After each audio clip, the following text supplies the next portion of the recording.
Mas vamos lá, vamos falar da regra fiscal apresentada pelo Fernando Haddad. Vamos falar da regra fiscal apresentada pelo Haddad, porque estava todo mundo esperando, né? A gente sabe que o Haddad e o governo Lula estão trabalhando numa reforma tributária. Eu acho importante uma reforma tributária, embora o Haddad esteja dizendo que não há perspectiva de elevação da carga tributária, e até aí eu concordo. Eu acho que o Brasil ele não tem uma carga tributária elevada, mas também não tem uma carga tributária baixa. Então, o problema não está no nível, né, da nossa carga tributária. Nós temos um problema na estrutura tributária, que cobra mais de quem tem menos e muito pouco de quem tem mais.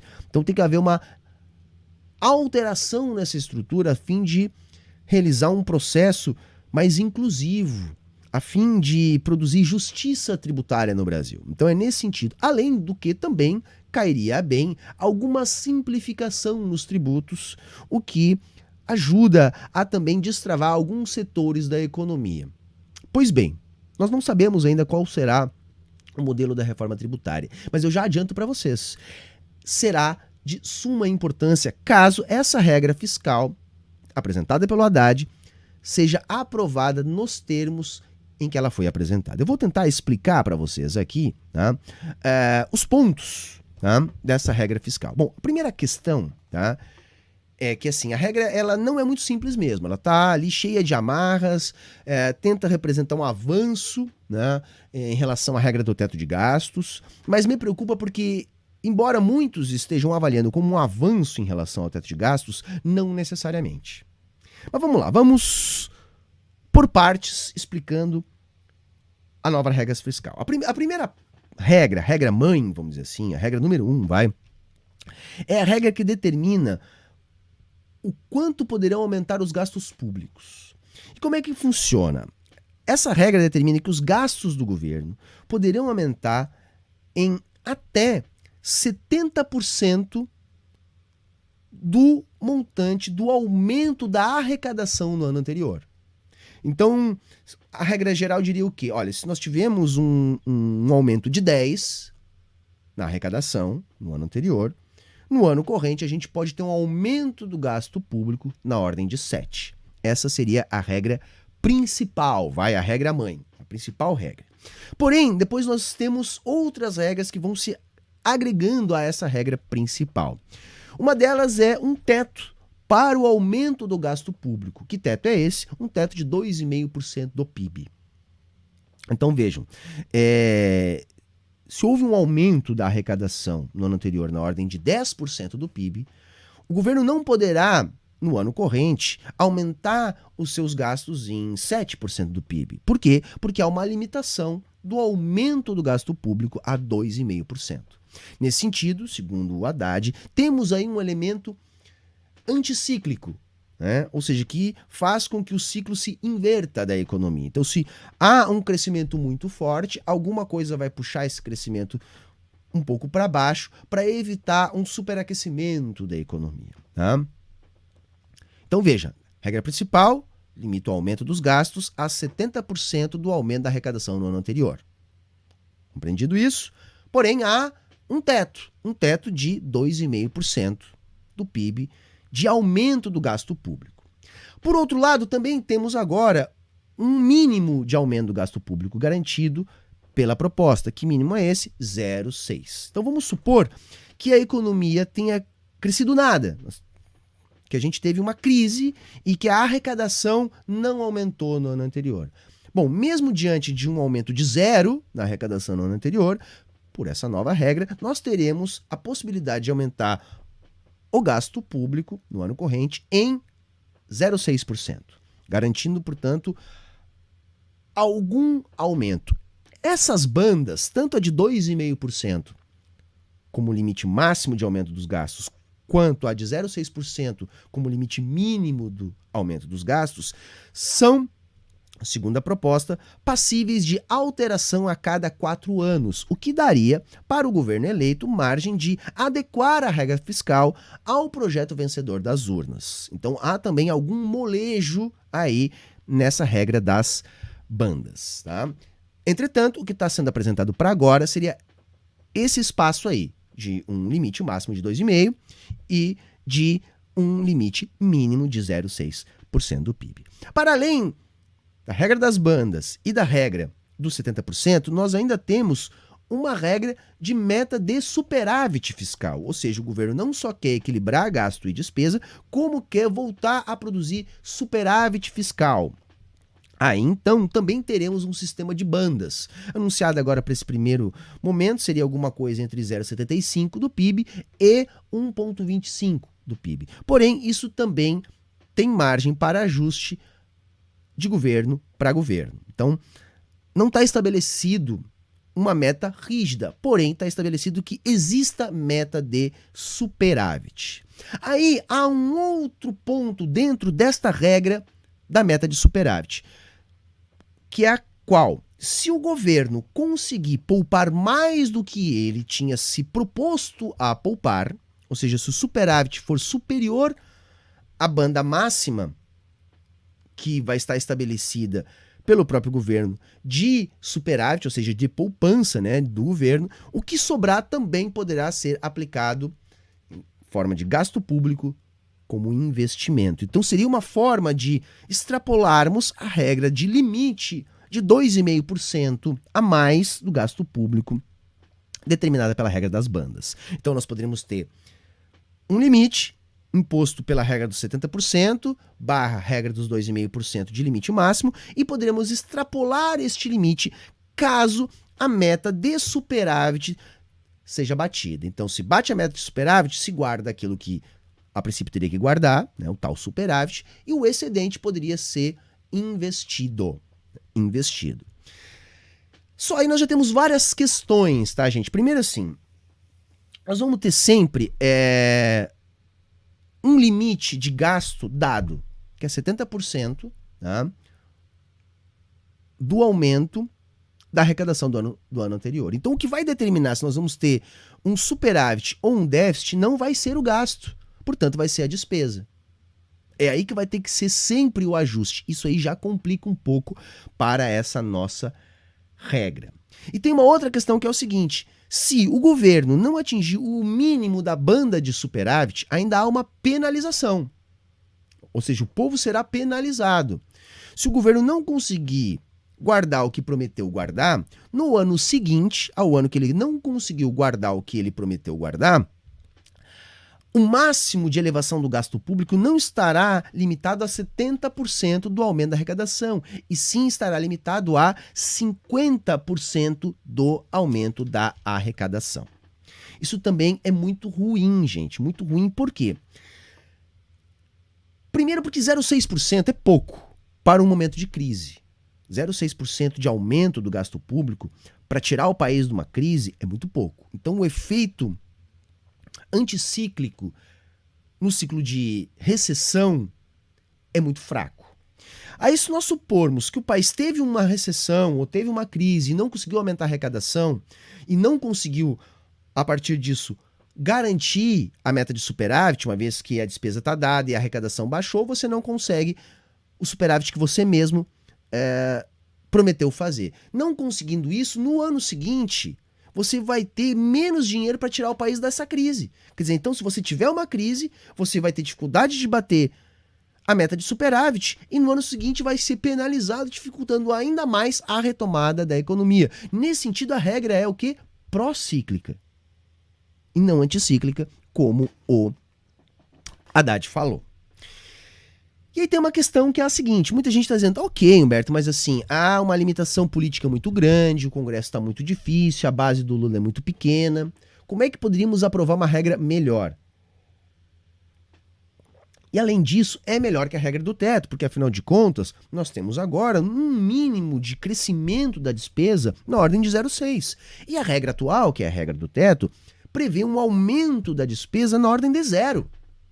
Porque se é corrigida a despesa somente pela inflação, a gente tem 0 de crescimento, né? Bom, se é 0, agora é 0,6, podendo chegar a 2,5, ou quem sabe num milagre até mais de 2,5, já é melhor.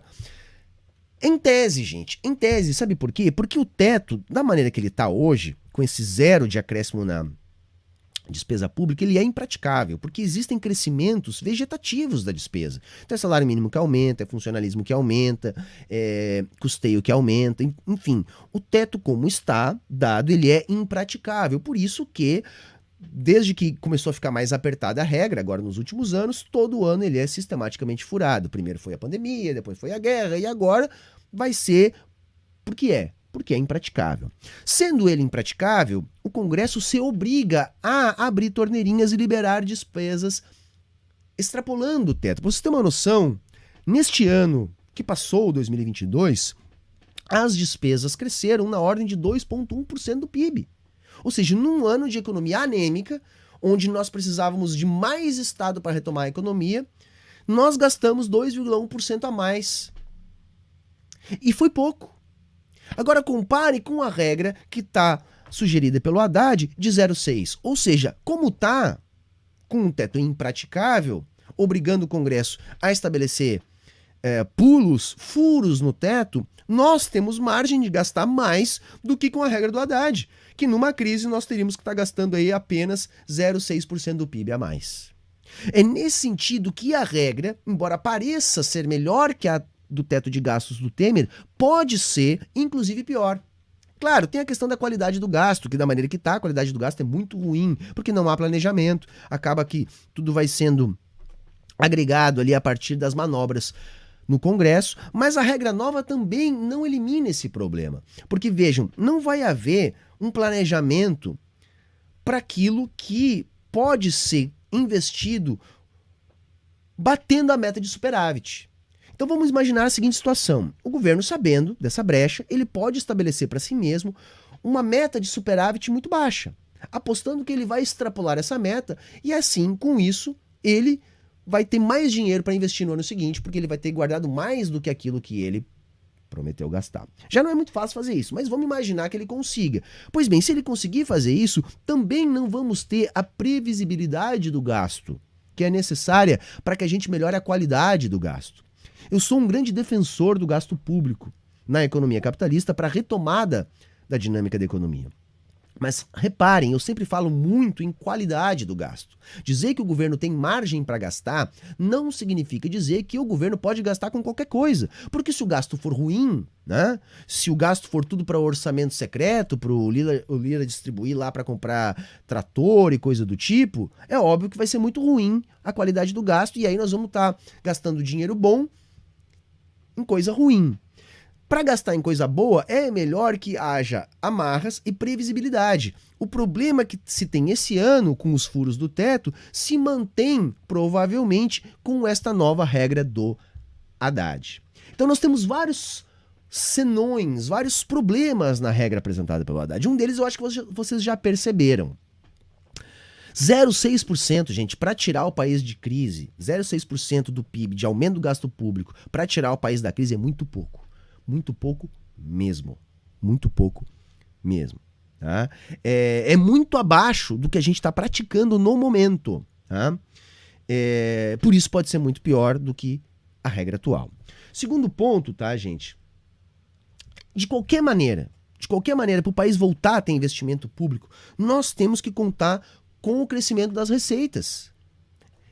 Isso aí é uma amarra fortíssima, porque como é que nós vamos aumentar as receitas sem aumentar a dinâmica da economia, sem crescimento da economia? Agora, se a economia está patinando por falta de capital, por falta de investimento público, bom, nós temos que investir para aumentar a receita. No entretanto, por essa regra, para que a gente possa investir, a gente primeiro tem que aumentar a receita, o que me parece incompatível. Então, na verdade, a gente está assumindo que o Brasil vai crescer pouco. Tem gente defendendo, dizendo o quê? Olha, Humberto, mas é o seguinte, poxa, 2,5% de aumento do gasto público, por essa regra, já implica num crescimento do Brasil aí de 3% para cima. Dificilmente o Brasil vai crescer tudo isso. Ou seja, a gente está assumindo um crescimento baixo daqui para frente. Porque se vai haver um aumento do gasto público proporcional ao PIB também baixo, o crescimento será baixo. Então nós estamos assumindo que o Brasil vai crescer devagar. A ideia é fazer superávit fiscal para agradar o mercado e crescer devagar. né? Para você ter uma noção, se a gente pegar o governo Lula 1 e Lula 2, a média do aumento do gasto público anual ficou em 5,2% do PIB. Se a gente pegar só o Lula 2, deve dar coisa em torno de 7 ou 8% do PIB. Quer dizer, aquele momento que o Brasil teve esse ganho de qualidade de vida, que o Brasil ampliou programas sociais, ampliou investimento, foi num momento onde nós estávamos aumentando o gasto público pelo menos no montante do dobro daquilo que é o teto que pode ser agora a partir da nova regra fiscal do Haddad. Gente, isso é muito cruel. Tá? Isto é muito cruel, porque nós estamos presumindo que o Brasil não poderá crescer muito. Tá?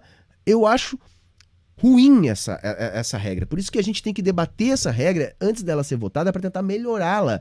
Tá? Porque eles não só vão tentar piorá-la, como já vão patrolar da maneira que tá, porque o mercado gostou. O mercado gostou da regra. Eu tinha para mim que não interessava qual fosse a regra. O mercado iria querer mais. Quando o Haddad apresentou, a bolsa subiu, o dólar caiu. O que eu notei? O mercado gostou. Foi um ou outro lá que ainda pressionou para que ela fosse um pouco pior. Mas, concretamente, deu para a gente avaliar que o mercado gostou. E aí temos um indicativo claro, galera. Se o mercado gostou, a regra não é boa para o povo. Porque o que é bom para o mercado não é bom para o povo. Simples assim. Quando eu vi que o mercado gostou, eu tinha certeza. A regra não pode ser boa. Vamos olhar com calma, porque tem problema nessa regra. Tá? Outra coisa. Essa regra ela vai abrir margem para disputa dentro do orçamento. Porque alguns gastos crescem. Por exemplo, se a gente quiser ter aumento do salário mínimo, como está limitado ali a regra dos 70%, você vai competir, né, na disputa com setores de investimento. Então, para aumentar mais salário mínimo, vai ter que diminuir investimento. Você vai começar a criar disputa, né, por fatias deste aumento do gasto público a partir desta própria regra. Por exemplo, há uma desvinculação proposta dos gastos de saúde e educação. Agora vejam que coisa esdrúxula. Por exemplo, se a economia crescer 10%, saúde e educação podem ter um crescimento das suas despesas na ordem de 10%. Acontece que, no total, no global, este aumento estará limitado a 2,5%. O que vai acontecer? Os gastos com saúde e educação vão aumentar proporcionalmente, aquilo do aumento total dos gastos está limitado a 2,5%, fazendo necessariamente com que as outras áreas todas, inclusive o investimento, obras de infraestrutura, coisa que a gente precisa para a retomada da economia, vão encolher. Ou seja, nós vamos continuar com uma autolimitação imposta da mesma maneira que se tinha no teto de gastos, podendo inclusive ser pior. Porque se vocês entenderam o que eu falei, agora, com o teto de gastos, sem pandemia, o gasto cresceu 2,1%. Tá? Então, assim, outra questão. Por essa regra, um governo pode deixar uma bomba fiscal para o governo seguinte. Porque se o governo tiver de saída, não atinge a meta de superávit que ele mesmo botou, resolve gastar um pouco mais, o governo seguinte não vai poder gastar até 70% do aumento da arrecadação. Vai poder gastar apenas até 50% do aumento da arrecadação. Tá? Ou seja, não é difícil de se imaginar que o governo que perca queira sabotar o governo que ganhou, até para que esse governo que perdeu possa voltar na eleição seguinte. É muito ruim, gente. Eu vou dizer assim, não é querer falar mal, mas a regra é muito ruim. Eu vou mostrar aqui um gráfico elaborado pelo Davi Decache que mostra como a regra é ruim, tá, gente? Ali a gente tem do início dos anos 2000 até 2021, tá? Em azul a gente tem as despesas observadas, tá? Tá deflacionado ali, mas tem as despesas observadas no período. E a linha vermelha é uma simulação do que seriam as despesas caso a regra fiscal do Haddad já estivesse em vigor. E aí reparem como fica abaixo, como rebaixa a capacidade de investimento público. Ali, aquelas barras laranja, tá? O Decache colocou para a gente, tá, a perda anual de recursos do orçamento se a regra estivesse em vigor. E é uma coisa absurda. Ou seja, é uma regra que impõe uma limitação absolutamente draconiana para as nossas contas públicas. E é por isso que o mercado gostou, gente. É por isso que o mercado gostou. O mercado reagiu bem à regra fiscal do Haddad. Vê se tem cabimento uma coisa dessas, né? Um que outro lá, mais radical do fiscalismo, que se levantou contra. Mas a bolsa subiu e o dólar baixou. O mercado reagiu bem. Claro, reagiu bem por causa disso. É uma regra muito draconiana. Muito draconiana. Então a gente tem que o quê? Pautar esse debate, porque isso vai ter que ser aprovado, vai sofrer alteração. E a gente tem que ajudar a, por exemplo, sei lá, no mínimo, colocar aí uma banda maior.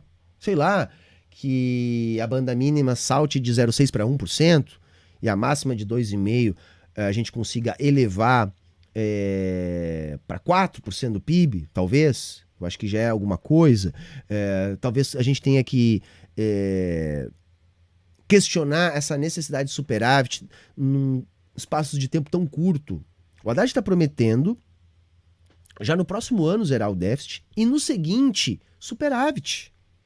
Se ele efetivamente conseguir fazer isso, nós não vamos recuperar a vitalidade da economia, gente. Nós vamos continuar com um crescimento de 1%, de 1,5%, de 0,75%, ou seja, um crescimento muito aquém das perdas que nós tivemos nos últimos anos. Ou seja, nós vamos continuar com muita dificuldade de colocar a nossa economia no patamar onde ela estava. Não é nem para que a gente melhore. Isso é muito pouco, isso não é o projeto vitorioso nas urnas. Que o Haddad é o mais liberal dos petistas, eu nunca tive dúvida, né? Agora, essa capitulação, esse nível de capitulação, né, do Haddad dizendo que não tem que mexer em meta de taxa de juros, que não tem que partir para um enfrentamento mais duro junto ao BC, e ainda propondo um arcabouço fiscal altamente restritivo como esse, é algo que nós temos que avaliar e considerar como inimigo de classe. Nós temos que considerar esse tipo de atitude como uma atitude que está no campo político de oposição à classe trabalhadora. Infelizmente, a gente vai ter que tratar dessa maneira. E vamos ter que se juntar aos possíveis aliados dentro do governo para tentar mitigar os efeitos disso que está para ser aprovado. Seja via BNDES, que me parece estar um pouco mais lúcido nesse debate, seja via Congresso Nacional, via a presidente do PT, Gleisi Hoffmann, que parece estar mais sensibilizada ao que está acontecendo. Porque vocês prestem atenção, o que está acontecendo no Banco Central, para mim, está dado. Campos Neto está disposto a produzir uma recessão. O Brasil já terminou com um trimestre no negativo. Se nós voltarmos a apresentar um resultado negativo, nós já estaremos em recessão técnica. Com a indústria parando, com uma taxa de juros que inviabiliza o investimento, com um investimento público muito aquém do necessário para reativar a economia, não é nenhum absurdo falarmos que Campos Neto está produzindo uma recessão no Brasil. Este é o objetivo dele, para desarticular politicamente o governo Lula. E a gente tem que entender o seguinte, o povo votou no Lula esperando uma retomada do investimento público, uma retomada do emprego e da renda. Se isso não acontecer, ou se pelo menos a classe trabalhadora não enxergar perspectivas para que isso aconteça, o Lula vai se desconstituir politicamente. Claro que não tão rapidamente quanto foi a Dilma, porque ele é uma figura política muito mais poderosa, mas ainda assim vai se desarticular politicamente. Então, se a gente meter uma recessão, se a gente meter um conjunto de mídia de massa falando em Lula derrapa na economia, a gente vai estar pavimentando o retorno de um governo mais à direita já na próxima eleição. E assim a gente vai estar impossibilitando uma retomada do emprego e da renda, que é o mais urgente no Brasil. É por isso que a nossa população está com tanta dificuldade, por causa da anemia da nossa economia. É evidente que a nossa economia não está diante de um choque de demanda produzindo inflação. A nossa inflação ela vem de custos, tem combustíveis, então é choque de dólar, então é desorganização de cadeia produtiva global. É nesse sentido, né, reonerações, tudo isso. O governo está apostando também em alguns bônus, né? Bônus do CARF, eles estão tentando já rever algumas desonerações. Tem a questão da desoneração dos combustíveis para ser revertida. Se tudo isso acontecer, a gente vai ter um boom de arrecadação que pode dar alguma margem para o governo nos próximos anos. Mas nós vamos ficar dependendo desse tipo de coisa, ou de aumento de carga tributária. Ano após ano, caso essa regra seja aprovada, nós teremos um incentivo ao governo produzir um aumento de carga tributária, porque isso vai dar mais margem de gasto no ano seguinte. Então, assim como a gente fala aqui no Rio Grande do Sul, moçada, preteou o olho da gateada. Tá? Eu já esperava uma regra ruim, tá? Mas vamos dizer que essa regra aí tá bem ruim. Tá? Eu me arrisco a dizer que ela sequer é melhor que a do teto de gastos. Porque a do teto de gastos é muito ruim. Mas ela é tão ruim que ela é impraticável. E sendo impraticável, os furos são inevitáveis. De modo que acaba havendo espaço para gastar mais do que o mínimo proposto pela regra do Haddad. Então, assim, eita regrinha bem ruim. Eles complicaram, puxa daqui, bota dali, bota 3 regras em cima da outra, mais uma regra de superávit e tal, né? Para no final das contas entregar isso que eu tentei resumir aqui para vocês. Né? E eu li a opinião de muitos economistas, mais liberais, menos liberais, enfim, eu li de todo mundo, mas assim, a interpretação que eu achei mais certeira é essa que eu trouxe para vocês.